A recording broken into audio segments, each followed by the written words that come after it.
अरे बहू रानी तो सारा सारा दिन कमरे में बंद रहती है, कोई काम भी नहीं। मैं तो बोर हो जाती हूँ, क्या करूँ। तभी मीना की सहेली रीना उससे मिलने आती है।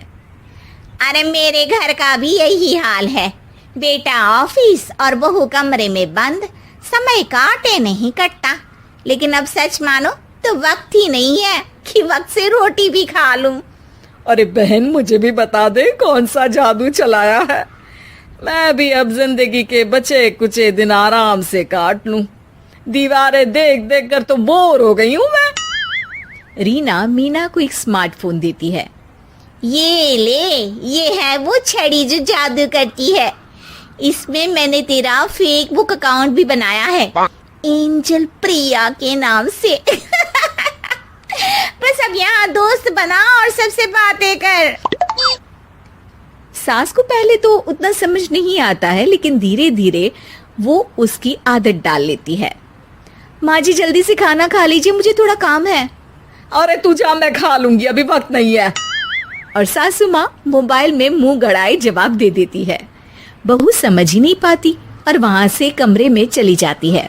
अचानक सास को किसी प्यारी पिंकी की फ्रेंड रिक्वेस्ट आती है।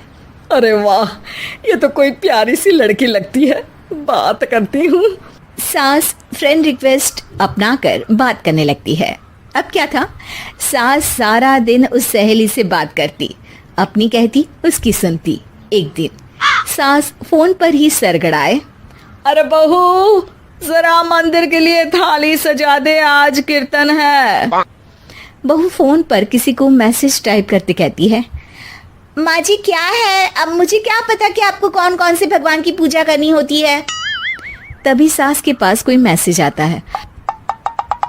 अच्छा अच्छा ठीक है, रहने दे, मैं ही कर लूंगी। अब मैंने मना थोड़ी ना किया है, कर देती हूँ मैं। अब मैंने भी बोला ना कि थोड़ी देर में बात करती हूँ, तो मैं ही कर लेती हूँ, तू जा अपने कमरे में। बहू वहां से चली जाती है। सास मंदिर पहुंचती है और मंदिर की सीढ़ियों पर बैठकर सास फोन पर लिखती है, अरे मेरी बहू सारा दिन अपने कमरे में बैठी रहती है। वहां से रिप्लाई आता है, मैं आपकी बहू को तो जानती नहीं हूँ, लेकिन हाँ एक बात है, हो सकता है आपने उसे ताने दिए होंगे या फिर उसका दिल दुखाया होगा। ऐसा करने पर बहुओं का मन ससुराल से हट जाता है। याद रखिए, बहू और बेटी में फर्क होता है। सास घर जाती है और बहू से बड़े ही प्यार से बात करती है, उसके लिए खाना बनाती है, उसे गिफ्ट में साड़ी भी देती है। जिसके बाद अगले दिन, माँ जी चलिए, आज मैं भी आपके साथ मंदिर चलती हूँ, आते वक्त भोले भैया के गोलगप्पे खाकर आएंगे। अरे हाँ बहू, ये तो अच्छा है, चलो। सास मन में सोचती है कि उसकी फेसबुक वाली दोस्त कितनी अच्छी है, उसके समझाने से उसे उसकी बहू वापस मिल गई। वो बहू को अपनी दोस्त के बारे में बताने का सोचती है, लेकिन फिर चुप हो जाती है। बहू फोन पर टाइप करती है, मेरी सास मुझे नौकरानी समझती है, एक गिलास पानी तक खुद नहीं लेती। मन तो करता है कि बोल दूं, मैं बहू हूँ, कोई नौकरानी नहीं। वहां से रिप्लाई आता है, देखो तुम्हारी सास को तो मैं भी नहीं जानती, लेकिन वो बुजुर्ग होंगी, पूरा जीवन उन्होंने घर गृहस्थी चूल्हा चौका में निकाल दिया। और फिर तुम ये भी मत भूलो कि जिस पति पर तुमको इतना गर्व है, उसे भी शिक्षा उन्होंने ही दी है। तो जिसने तुम्हें इतना दिया, क्या तुम उनकी थोड़ी सी सेवा नहीं कर सकती? बहू भी अगले दिन से सास का सारा काम करती, उनके पैर दबाती, उनका ख्याल रखती, उनके साथ घूमने जाती। एक दिन सास, बहू ये लो मेरा हीरे का हार, पहले तो सोचा था कि अपनी बेटी को दूंगी, लेकिन आज जब मेरे हाथ पैर में दर्द था तो तुम मेरा साथ दे रही थी। समय पर खाना पानी देकर तुमने ही मेरा बुढ़ापे में साथ दिया। उसके हिस्से का बहुत कुछ मैं उसे दे चुकी हूँ, लेकिन ये अब तेरा। बहू तो ये देखकर खुशी से उछल ही जाती है।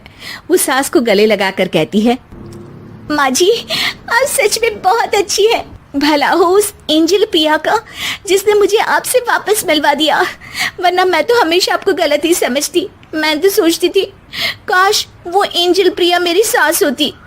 क्या नाम लिया बहू? एंजल प्रिया तेरी फेसबुक फ्रेंड है? हाँ माँ जी, वो बहुत अच्छी है, उन्होंने ही मुझे बताया कि सास की कीमत क्या होती है। अरे बहू, कहीं तू प्यारी पिंकी तो नहीं? जी माँ जी, मैं ही हूँ प्यारी पिंकी। क्यों? सास बहू को गले लगाकर कहती है। मैं भी यही सोचती थी कि काश प्यारी पिंकी मेरी बहू होती। शुक्रिया बहू। सासू माँ, शुक्रिया तो हम दोनों को फेसबुक और सोशल मीडिया का करना चाहिए, जिसने हम दोनों को एक दूसरे से दिल से मिला दिया।